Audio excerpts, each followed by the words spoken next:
Praise the Lord. Greetings to you all in the name of our Lord and Savior Jesus Christ. Today's Bible verse, the Gospel according to St. John, chapter 7, verse 38. As the scripture says, whoever believes in me, streams of life-giving water will pour out from his heart. ಯೋಹಾನನು ಬರೆದ ಸುವಾರ್ತೆ 7ನೇ ಅಧ್ಯಾಯ 38ನೇ ವಚನ. ನನ್ನನ್ನು ನಂಬಿದವನ ಹೊಟ್ಟೆಯೊಳಗಿಂದ ಶಾಸ್ತ್ರದಲ್ಲಿ ಹೇಳಿರುವ ಪ್ರಕಾರ ಜೀವಕರವಾದ ನೀರಿನ ಹೊಳೆಗಳು ಹರಿಯುವವು ಎಂಬುದಾಗಿ. ಹೌದು, ಇಲ್ಲಿ ದೇವರ ವಾಕ್ಯದಲ್ಲಿ ಇವತ್ತು ದೇವರು ನಮಗೆ ತಿಳಿಸಿಕೊಡ್ತಾ ಇದ್ದಾರೆ ನೀರಿನ ಬಗ್ಗೆ. ಯಾವ ನೀರು ಎಂದರೆ ಇದು ಆತ್ಮೀಕ ನೀರು. ನೀರು ಪವಿತ್ರಾತ್ಮನಿಗೆ ಹೋಲಿಸಲ್ಪಟ್ಟಿದೆ ಪ್ರಿಯರೇ. 37ನೇ ವಚನದಲ್ಲಿ ದೇವರು ಈ ರೀತಿ ಹೇಳ್ತಾ ಇದ್ದಾರೆ, ಯಾವನಿಗಾದರೂ ನೀರಡಿಕೆ ಆಗಿದ್ದರೆ ಅವನು ನನ್ನ ಬಳಿಗೆ ಬಂದು ಕುಡಿಯಲಿ ಎಂಬುದಾಗಿ. ಇದು ಆತ್ಮೀಕ ದಾಹದ ಕುರಿತು ತಿಳಿಸಲ್ಪಡ್ತಾ ಇದೆ. ಇದು ನಾವು ದಿನನಿತ್ಯ ಕುಡಿಯುವ ನೀರಿನ ಬಗ್ಗೆ ಅಲ್ಲ, ಪವಿತ್ರ ಆತ್ಮನ ಬಗ್ಗೆ. ನಮಗೆ ಆತ್ಮನ ದಾಹ ಇರುವುದಾದರೆ, ಯೇಸು ಕ್ರಿಸ್ತನ ಬಳಿಗೆ ನಾವು ಬರುವುದಾದರೆ, ಯೇಸು ಕ್ರಿಸ್ತನು ನಮ್ಮನ್ನು ಪರಿಶುದ್ಧಾತ್ಮನಿಂದ ತುಂಬಿಸುತ್ತಾರೆ ಪ್ರಿಯರೇ. ಹಾಗೆಯೇ 38ನೇ ವಚನದಲ್ಲಿ ಈ ರೀತಿ ಹೇಳ್ತಾ ಇದ್ದಾರೆ, ಶಾಸ್ತ್ರದಲ್ಲಿ ಹೇಳಿರುವ ಪ್ರಕಾರ. ಹೌದು, ಧರ್ಮಶಾಸ್ತ್ರ ಹೇಳುವ ಹಾಗೆ ಯಾರು ನನ್ನನ್ನು ನಂಬುತ್ತಾರೋ ಅಂದರೆ ಯೇಸು ಕ್ರಿಸ್ತನನ್ನು ನಂಬುತ್ತಾರೋ ಅವರ ಹೊಟ್ಟೆಯೊಳಗಿಂದ ಜೀವಕರವಾದ ನೀರಿನ ಹೊಳೆಗಳು ಹರಿಯುವವು ಎಂಬುದಾಗಿ. ಪವಿತ್ರಾತ್ಮನ ನದಿ ಅಲ್ಲಿ ಹರಿಯಲ್ಪಡುವುದೆಂಬುದಾಗಿ ಇಲ್ಲಿ ದೇವರ ವಾಕ್ಯ ನಮಗೆ ತಿಳಿಸಲ್ಪಡ್ತಾ ಇದೆ. ಹೌದು, ಆತನು ಕೊಡುವ ಈ ಜೀವಕರವಾದ ನೀರಿನಿಂದ ನಮಗೆ ಆತ್ಮದ ದಾಹ ತೀರುವಂಥದ್ದಾಗಿದೆ.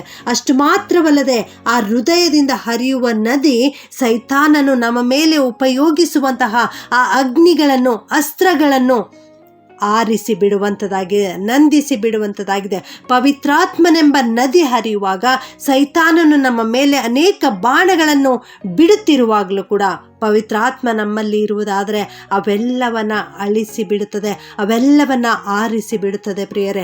ಯಾರು ನಮ್ಮ ಕರ್ತನಾದ ಯೇಸುವನ್ನು ನಂಬುವುದಿಲ್ಲವೋ ಅಂಥವರ ಬಳಿ ಈ ಜೀವಕರವಾದ ನೀರು ಇರುವುದಿಲ್ಲ, ಜೀವಕರವಾದ ಜಲ ಇರುವುದಿಲ್ಲ, ಅವನ ದಾಹವು ತೀರುವುದಿಲ್ಲ. ಸೈತಾನನ ಅವನ ಮೇಲೆ ಎಸೆಯುವ ಅಗ್ನಿ ಅಸ್ತ್ರಗಳನ್ನು ನಂದಿಸಲಿಕ್ಕೆ ಅವರಲ್ಲಿ ಪವಿತ್ರಾತ್ಮನೆಂಬ ಜಲ ಇರುವುದಿಲ್ಲವಾದ್ದರಿಂದ ಆ ಅಸ್ತ್ರಗಳಿಂದ ಅವನು ನಾಶಕ್ಕೆ ಒಳಗಾಗುವನು. ಈ ರೀತಿ ನಾವು ನಾಶಕ್ಕೆ ಒಳಗಾಗದಿರಬೇಕಾದರೆ ನಮ್ಮ ಕರ್ತನಾದ ಯೇಸು ಕ್ರಿಸ್ತನನ್ನು ನಾವು ನಂಬಬೇಕು.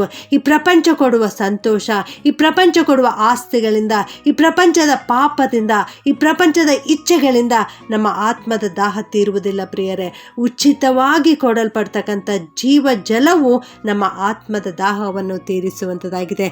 ನಮ್ಮ ಯೇಸು ಸ್ವಾಮಿ ಇವತ್ತು ನಮಗೆ ಕರೆ ನೀಡುತ್ತಾ ಇದ್ದಾರೆ, ಯಾವನಿಗಾದರೂ ನೀರಡಿಕೆ ಆಗಿದ್ದರೆ ಅವನು ನನ್ನ ಬಳಿಗೆ ಬರಲಿ ಎಂಬುದಾಗಿ. ಹೌದು, ನಾವು ಯೇಸು ಕ್ರಿಸ್ತನ ಬಳಿ ಬರುವಾಗ ಆತನು ನಮ್ಮ ದಾಹವನ್ನು ತೀರಿಸುವ ಆತನಾಗಿದ್ದಾನೆ. ನಮ್ಮ ಹೊಟ್ಟೆಯೊಳಗಿಂದ ಜೀವಕರವಾದ ನೀರಿನ ಹೊಳೆಗಳು ಹರಿಯುವಂತೆ ಮಾಡುತ್ತಾರೆ. ಪ್ರಾರ್ಥನೆ ಮಾಡಿಕೊಳ್ಳೋಣ. ನಮ್ಮ ಕರ್ತನಾದ ಯೇಸುವೆ, ನಿನಗೆ ಸ್ತೋತ್ರ ಉಂಟಾಗಲಿ ಸ್ವಾಮಿ.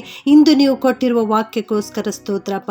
ನಿನ್ನನ್ನು ನಂಬಿದರೆ ಅಂಥವರಿಗೆ ಜೀವಕರವಾದ ನೀರಿನ ಹೊಳೆಗಳು ಅಂಥವರಲ್ಲಿ ಹರಿಯಲ್ಪಡುವವು ಎನ್ನುವ ವಾಕ್ಯವನ್ನು ತೋರಿಸಿಕೊಟ್ಟಿದ್ದೀರಿ ತಂದೆಯೇ, ನಿನಗೆ ಸ್ತೋತ್ರಪ್ಪ. ನಾವೆಲ್ಲರೂ ಇವತ್ತು ನಿನ್ನನ್ನೇ ನಂಬುತ್ತೇವೆ ಕರ್ತನೆ, ನಿನ್ನ ಬಳಿಗೆ ಬಂದಿದ್ದೇವೆ ಸ್ವಾಮಿ. ನಮ್ಮೆಲ್ಲರ ದಾಹವನ್ನು ತೀರಿಸು, ನಮ್ಮೆಲ್ಲರನ್ನ ಪರಿಶುದ್ಧಾತ್ಮನಿಂದ ತುಂಬಿಸು ಕರ್ತನೆ. ಸೈತಾನನು ನಮ್ಮ ಮೇಲೆ ಉಪಯೋಗಿಸುವಂತಹ ಅಗ್ನಿ ಅಸ್ತ್ರಗಳನ್ನು ನಂದಿಸುವುದಕ್ಕಾಗಿ ಯಾವಾಗಲೂ ನಮ್ಮ ಹೊಟ್ಟೆಯೊಳಗಿಂದ ಜೀವಕರವಾದ ನೀರಿನ ಹೊಳೆಗಳು ಹರಿಯುವಂತೆ ಕೃಪೆ ಮಾಡು ಸ್ವಾಮಿ. ಈ ವಾಕ್ಯ ಕೇಳಿಸಿಕೊಳ್ಳುತ್ತಿರುವ ಪ್ರತಿಯೊಬ್ಬೊಬ್ಬರನ್ನು ಆಶೀರ್ವಾದ ಮಾಡು ಕರ್ತನೆ. ಅವರ ಜೀವಿತದಲ್ಲಿರೋ ಕೊರತೆಗಳೆಲ್ಲವನ್ನ ನೀಗಿಸಿ ನೀನು ಅವರೊಂದಿಗಿದ್ದು ಕಾಪಾಡಬೇಕಾಗಿ ಯೇಸುವಿನ ನಾಮದಲ್ಲಿ ಬೇಡುತ್ತೇನೆ ತಂದೆಯೇ. ಆಮೆನ್.